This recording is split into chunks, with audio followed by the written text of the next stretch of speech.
अस्सलामुअलैकुम। फैज़ टीवी के साथ मैं हूं साइमा खान। शामिल करेंगे हेडलाइंस।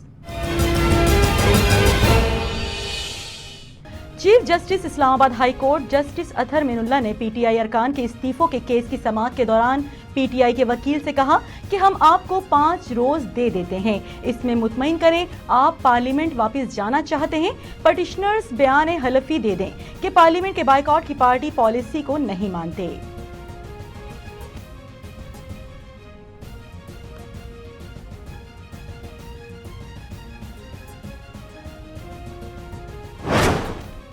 अदालत ने खातून जज को धमकाने के केस में चेयरमैन पीटीआई इमरान खान की अबूरी जमानत मंजूर कर ली।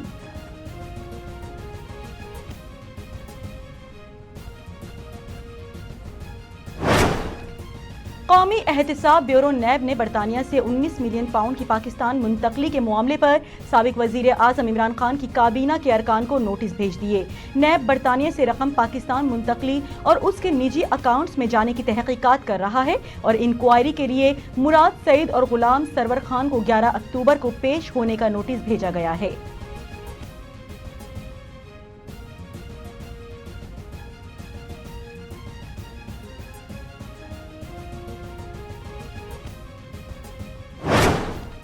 पीटीआई के रुकन सूबाई असेंबली हशाम इनामुल्लाह ने फवाद चौधरी के पठानों से मुतालिक हालिया बयान पर उनसे मुआफी का मुतालिबा कर दिया।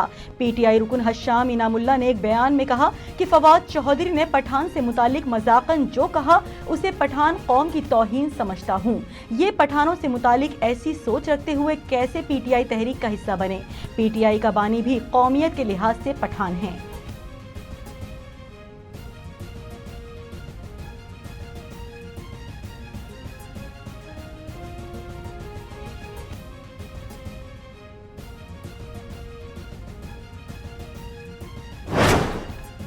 साबिक सदर आसिफ जरदारी की साहबजादी बख्तावर भुट्टो के यहाँ दूसरे बेटे की पैदाइश हुई है। बख्तावर भुट्टो ने सोशल मीडिया पर दूसरे बेटे की पैदाइश की इत्तला दी और अल्लाह का शुक्र अदा किया, जबकि ट्वीट में बख्तावर ने तारीख गुज़िश्ता रोज 5 अक्टूबर 2022 की दर्ज की।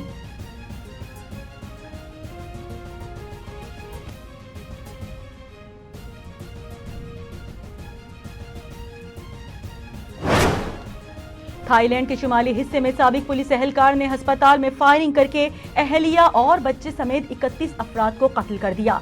थाई हुकूमत के तर्जुमान के मुताबिक फायरिंग का वाकया नोंग बुआ लामगो में चाइल्ड डे केयर सेंटर में पेश आया। अफसोसनाक वाकये में बच्चों समेत 31 अफराद हलाक हुए। पुलिस हुक्काम का कहना है कि फायरिंग करने वाला मुसल्लह शख्स साबिक पुलिस एहलकार था, जबकि थाई मीडिया का बताना है कि फायरिंग के वाकये के बाद मुलजिम ने भी खुदकुशी कर ली।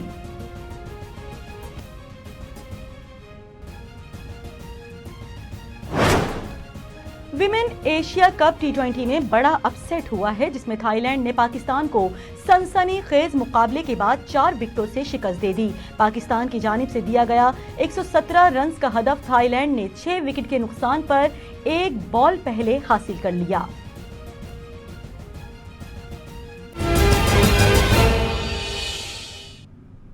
हेडलाइंस आपने मुलाहिजा की और इसी के साथ ही न्यूज़ स्टूडियो से फिलवक्त इतना ही। मजीद खबरों और अपडेट्स के लिए देखते रहिए फैज़ टीवी।